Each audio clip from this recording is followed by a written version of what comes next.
The Eurasian Corridor Model for human origins is now gaining ground in paleoanthropology. The unveiling of the new analysis of the Yunxian Skull from China has shifted the dynamic away from out of Africa.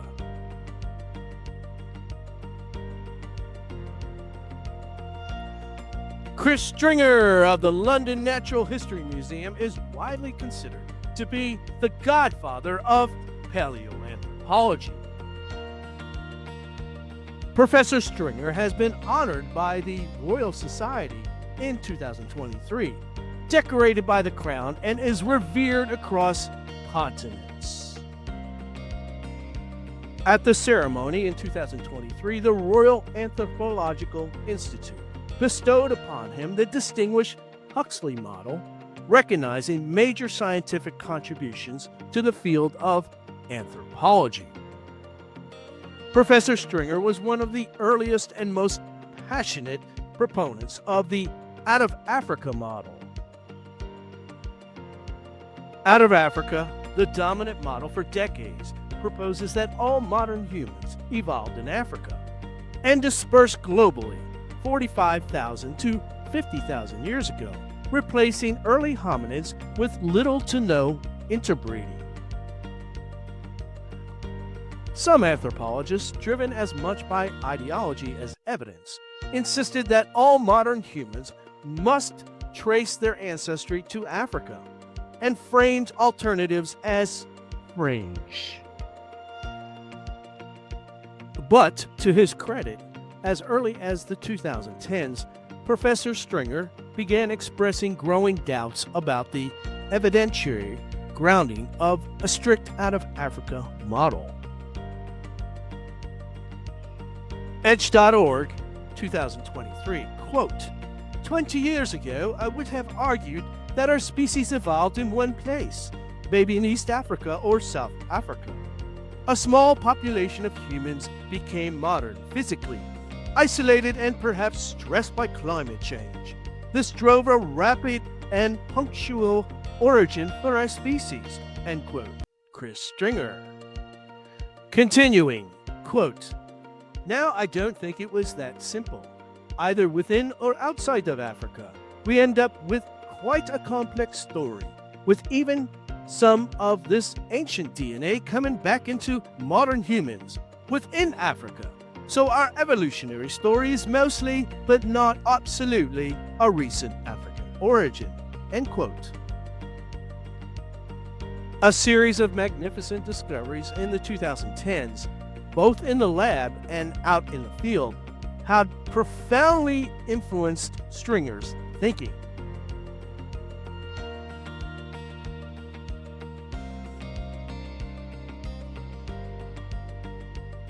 There was, of course, the 2010 discovery of Neanderthal DNA in the Eurasian genome by Svante Pääbo and his team in Leipzig, Germany.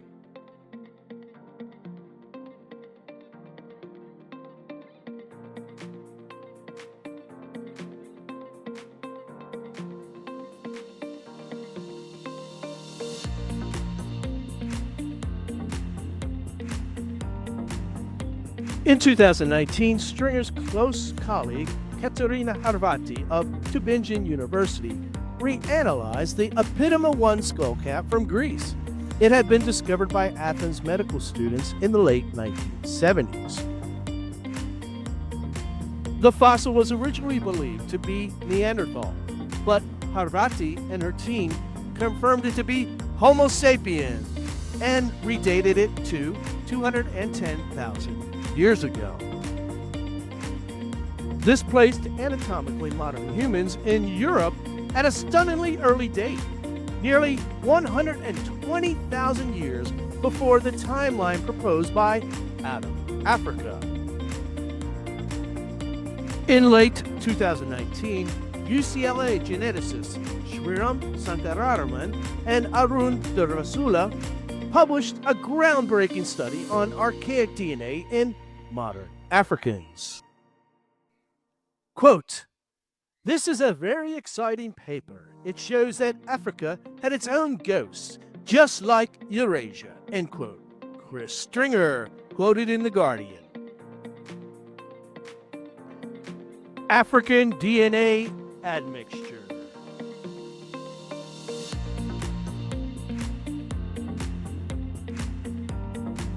The team at UCLA found traces of a mysterious hominid lineage, one that diverged before Neanderthals and Denisovans.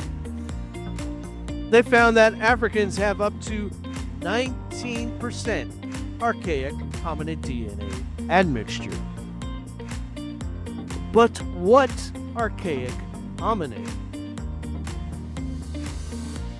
Dervisula and Sankaraman leave us a clue. From their paper, discussion section. Examples of these fossils include a cranium from two Iwo Eleru and human remains from Ishango.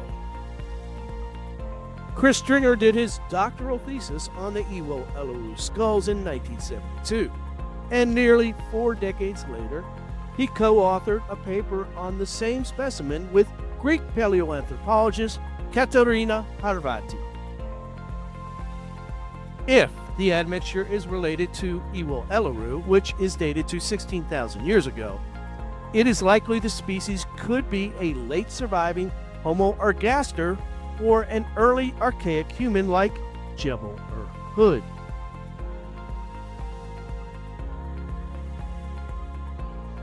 If the admixture signal traces to Ishango, it raises a startling possibility that some African populations may carry genetic traces from a hominid even more archaic, smaller brained, and morphologically distinct from known lineages.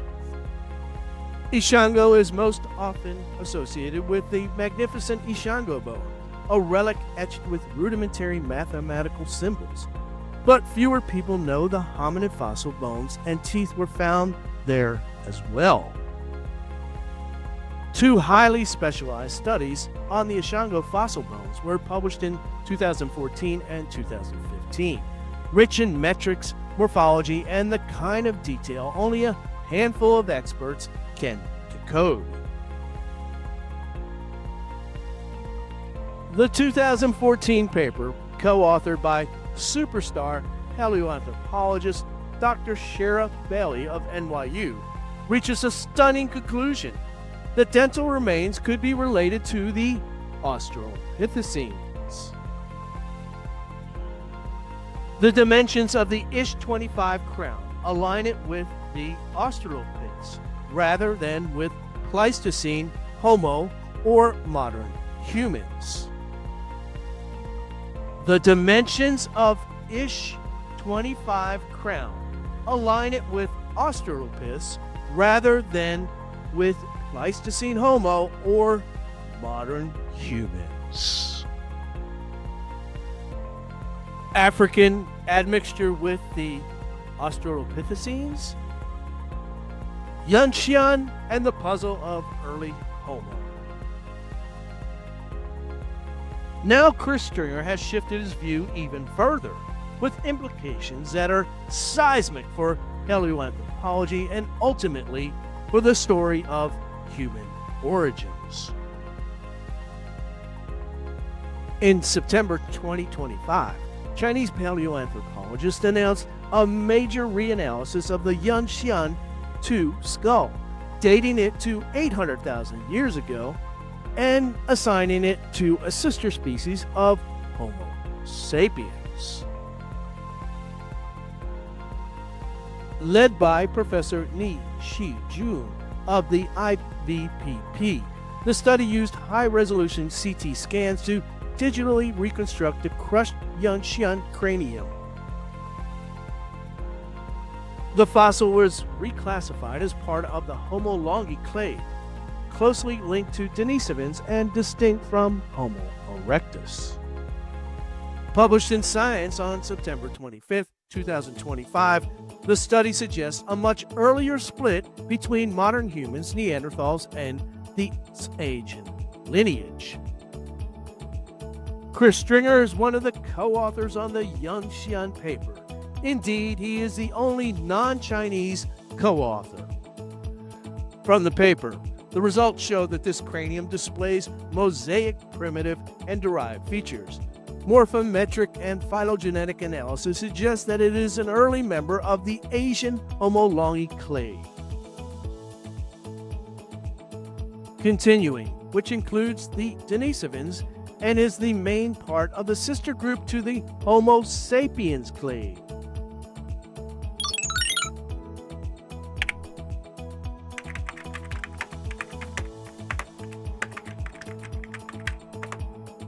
On October 28th, Professor Stringer tweeted out a short paper for his additional thoughts on Yunxian.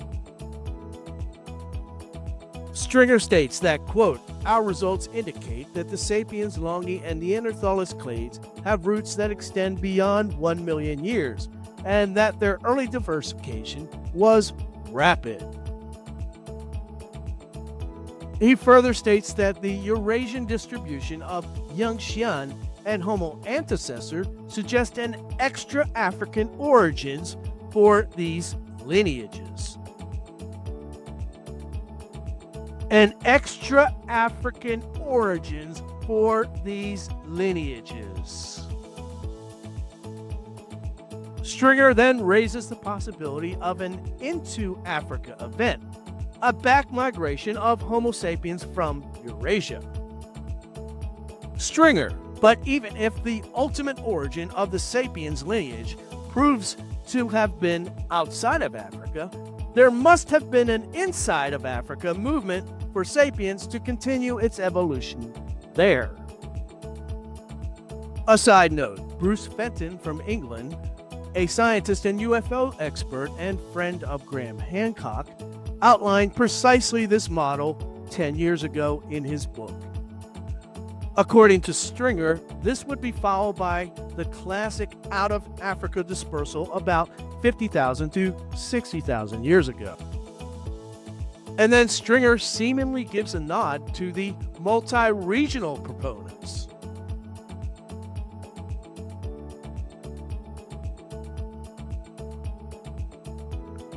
Continuing from Stringer, additionally, the genomic models are pointing to something more complex than a single origin model for sapiens.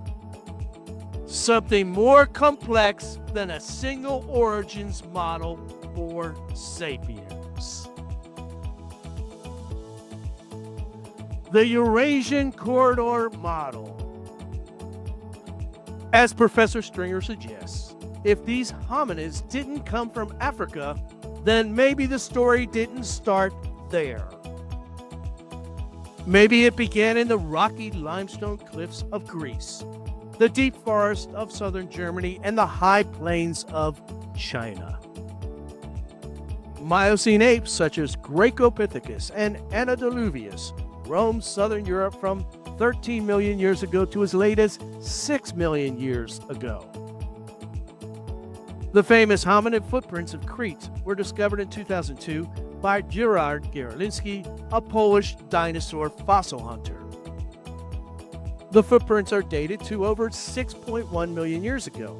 They are believed to be with near certainty of Grecopithecus. Between 6.1 million and 2.2 million years ago, the fossil record outside of Africa is sparse, but a few scattered dental fragments and ambiguous cranial pieces are tantalizing clues to a possible Eurasian hominid presence. Olduvai-style stone tools of Shenzhen, China, were recently dated to a stunning 2.2 million years ago. There are long-forgotten lithics from northern Pakistan discovered in the 1960s by an obscure geologist and dated to 2 million years ago. More recently, cut marks were discovered on bones at the Graniciano site in Romania, dated to 1.95 million years ago. Closing the gap. The challenge now is to validate existing fossil evidence and uncover new finds that confirm the existence of a Proto-Eurasian Homo erectus between 6 million and 2.2 million years ago. If a thread can be traced from the footprints on Crete 6.1 million years ago to the first hard evidence of Homo erectus at Dmanisi at 1.9 million years ago, then the Eurasian Corridor Model will begin to challenge the origin story itself. The new model will replace the story we thought we knew, the one that always begins in Africa.